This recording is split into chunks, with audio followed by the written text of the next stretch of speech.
Hello friends, welcome to GK reference. তো বন্ধুরা, ভারতের অর্থনীতির গুরুত্বপূর্ণ ক্লাসে আবারও একবার স্বাগত। আজকে ইন্ডিয়ান ইকোনমির 3 নম্বর ক্লাস। আজকেও আমরা সেরা কিছু বাছাই করা গুরুত্বপূর্ণ কোশ্চেন্স আলোচনা করব, যা তোমাদের আপকামিং বিভিন্ন কম্পিটিটিভ এক্সামের জন্য কিন্তু মোস্ট ইম্পর্টেন্ট। তোমরা অবশ্যই এই ভিডিওটি প্রথম থেকে শেষ পর্যন্ত দেখবে। আর তোমরা যদি নতুন হয়ে থাকো অবশ্যই কিন্তু চ্যানেলটি সাবস্ক্রাইব করে নেবে। তো চলো শুরু করা যাক আজকে ক্লাসটি। 3 নম্বর ক্লাসে আজকে শুরু হবে 103 নম্বর কোশ্চেন থেকে। তো অবশ্যই কিন্তু পুরোটা দেখবে। তো দেখো প্রথম কোশ্চেন কি রয়েছে। ভারত কবে প্রথম গ্যাট চুক্তি স্বাক্ষর করে? ভারত কবে প্রথম গ্যাট চুক্তি স্বাক্ষর করে? মনে রাখবে 1994 সালে। ঠিক আছে, নেক্সট দেখো, ভারতের অর্থনৈতিক পরিকল্পনা কোন তালিকাভুক্ত? ভারতের অর্থনৈতিক পরিকল্পনা হচ্ছে একটি কেন্দ্রীয় তালিকাভুক্ত, অর্থাৎ ভারতের যে ইকোনমিক্যাল প্ল্যানিং রয়েছে তা কিন্তু কেন্দ্রীয় সরকার দ্বারা কিন্তু হয়। নেক্সট দেখো, জওহর রোজগার যোজনা অর্থাৎ JRY কত সালে এটা চালু হয়েছিল? তো জওহর রোজগার যোজনা এটা চালু হয়েছিল 1989 সালে। পরবর্তী দেখো, ভারতের অর্থনীতিতে কয় ধরনের ক্ষেত্র বা সেক্টরের কথা বলা হয়েছে? তো মনে রাখবে 3 প্রকার সেক্টরের কথা বলা হয়েছে। একটি হচ্ছে প্রাথমিক সেক্টর বা প্রাইমারি বা এগ্রিকালচারাল সেক্টর। 2 নম্বর হচ্ছে মধ্যম ক্ষেত্র বা ম্যানুফ্যাকচারিং বা ইন্ডাস্ট্রিয়াল সেক্টর। আর 3 নম্বর হচ্ছে পরিষেবা ক্ষেত্র বা সেবা ক্ষেত্র, যাকে ইংরেজিতে সার্ভিস সেক্টর বা টার্সিয়ারি সেক্টরও বলা হয়। নেক্সট দেখো, বিগ পুশ থিওরি, ইকোনমির ভাষায় বিগ পুশ থিওরি এর স্রষ্টাকে? তো আর রোডান। প্রশ্নটি বেশ গুরুত্বপূর্ণ, মনে রাখবে। তারপর দেখো, RBI অর্থাৎ রিজার্ভ ব্যাঙ্ক অফ ইন্ডিয়ার যে প্রতীক রয়েছে তাতে কোন প্রাণীর স্কেচ আঁকা আছে? সেখানে তো বাঘের স্কেচ আঁকা রয়েছে। তারপর দেখো, ওয়েলথ অফ নেশন এই গ্রন্থটির লেখককে? তো অ্যাডাম স্মিথ। 1776 সালে তিনি এই বইটি লিখেছিলেন। নেক্সট দেখো, অর্থনীতিতে অবাধ নীতি অর্থাৎ লেসিস ফেয়ার এই তত্ত্বের প্রবক্তা কে ছিলেন? তো অ্যাডাম স্মিথ তিনি লেসিস ফেয়ার বা অবাধ নীতি এটা প্রচলন করেছিলেন। নেক্সট দেখো, মানব উন্নয়ন সূচক অর্থাৎ হিউম্যান ডেভেলপমেন্ট ইন্ডেক্স এর নির্ণায়ক কোনগুলো? তো জীবনযাত্রার মান, জ্ঞান এবং গড় আয়ু এই 3টি দ্বারা কিন্তু হিউম্যান ডেভেলপমেন্ট ইন্ডেক্সের কিন্তু নির্ণয় করা যায়। নেক্সট দেখো, হিউম্যান ডেভেলপমেন্ট ইন্ডেক্স পরিমাপ করার জন্য যে স্কেল ব্যবহার করা হয় তার মান কত থাকে? তো 0 থেকে 1-এর মধ্যে। ঠিক আছে, নেক্সট দেখো, ভারতের জাতীয় আয় কোন পদ্ধতিতে পরিমাপ করা হয়? তো দুটো পদ্ধতি রয়েছে, একটা হচ্ছে প্রোডাক্ট মেথড, আরেকটি হচ্ছে ইনকাম মেথড। এই দুটি পদ্ধতির সাহায্যে ভারতের জাতীয় আয়কে পরিমাপ করা যায়। নেক্সট দেখো, ভারতের পঞ্চবার্ষিকী পরিকল্পনার যে ধারণা সেটা কোন দেশ থেকে গ্রহণ করা হয়েছে? তো রাশিয়া থেকে। নেক্সট দেখো, ভ্যাট অর্থাৎ ভ্যালু অ্যাডেড ট্যাক্স এটা কোন দেশে প্রথম চালু হয়েছিল? তো ফ্রান্সে। প্রত্যেকটা কোশ্চেন কিন্তু একদম মোস্ট ইম্পর্টেন্ট, তোমরা অবশ্যই কিন্তু এগুলো দেখবে।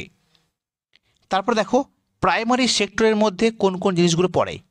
তো প্রাইমারি সেক্টরের মধ্যে পড়ে agriculture, forestry, fishing, fuels, metals, minerals, এগুলো প্রত্যেকটা হচ্ছে প্রাইমারি সেক্টরের অন্তর্গত।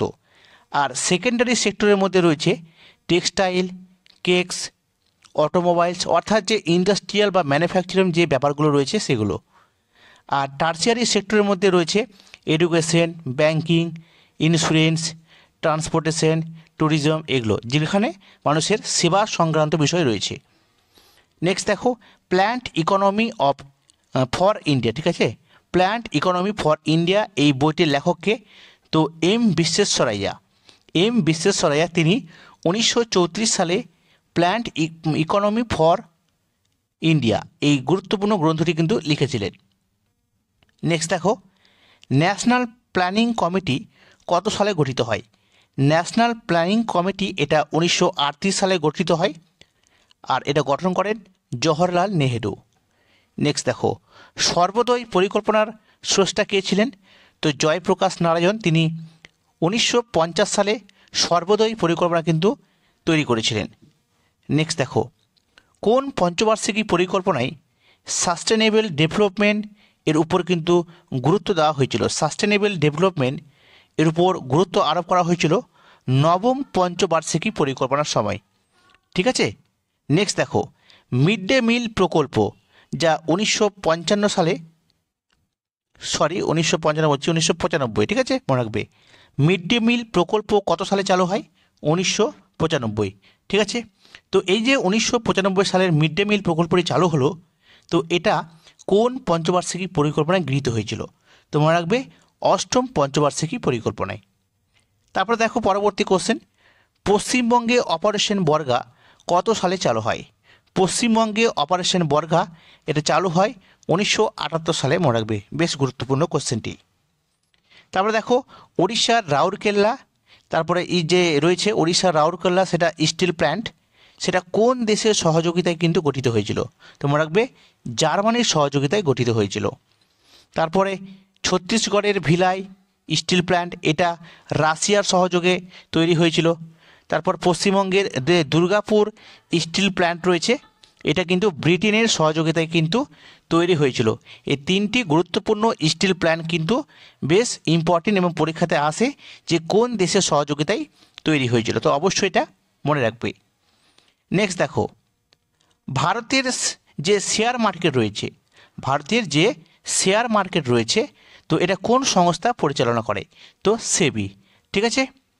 তারপর দেখো ভারতের প্ল্যানিং কমিশন কী ধরনের সংস্থা? তো মনে রাখবে ভারতের প্ল্যানিং কমিশন হচ্ছে একটি উপদেষ্টামূলক সংস্থা, ঠিক আছে, উপদেষ্টামূলক সংস্থা। নেক্সট দেখো ভারতের প্রথম বিশেষ অর্থনৈতিক অঞ্চল অর্থাৎ সেচ স্পেশাল ইকোনমিক্যাল জোন, এটা প্রথম হচ্ছে ভারতের কান্ডালা, যা 1965 সালে তৈরি করা হয়েছিল গুজরাটে। আর যদি বলা হয় পশ্চিমবঙ্গের প্রথম সেচ অঞ্চল, তারা হয়ে যাবে ফলতা, এটাও কিন্তু বেশ ইম্পর্টেন্ট।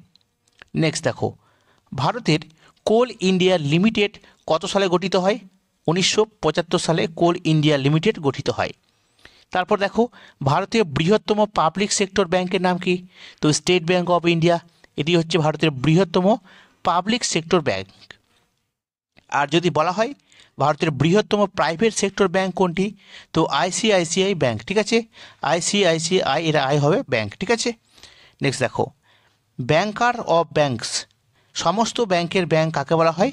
তো আরবিআইকে। নেক্সট প্রশ্ন, পশ্চিমবঙ্গের মানব উন্নয়ন রিপোর্ট প্রকাশিত হয় কত সালে? তো 2004 সালে। নেক্সট দেখো ভারতের বৈদেশিক মুদ্রার ভাণ্ডার কার হাতে সঞ্চিত থাকে? তো আরবিআইয়ের হাতে। কোন পঞ্চবার্ষিকী পরিকল্পনায় নাবার্ড গঠিত হয়? তো ষষ্ঠ পঞ্চবার্ষিকী পরিকল্পনায়। আরেকটা কোশ্চেন আছে যে এই নাবার্ড কোন কমিটির সুপারিশে তৈরি হয়েছিল? তো মনে রাখবে শিবরামন কমিটির সুপারিশে নাবার্ড তৈরি করা হয়েছিল, যা ষষ্ঠ পরিকল্পনার অন্তর্ভুক্ত ছিল। তারপর দেখো কোন পঞ্চবার্ষিকী পরিকল্পনায় ডিবিসি অর্থাৎ দামোদর ভ্যালি কর্পোরেশন, যা 1948 সালে তৈরি করা হয়েছিল, এটা গৃহীত হয়েছিল? তো এটা হচ্ছে দ্বিতীয় পঞ্চবার্ষিকী পরিকল্পনায়।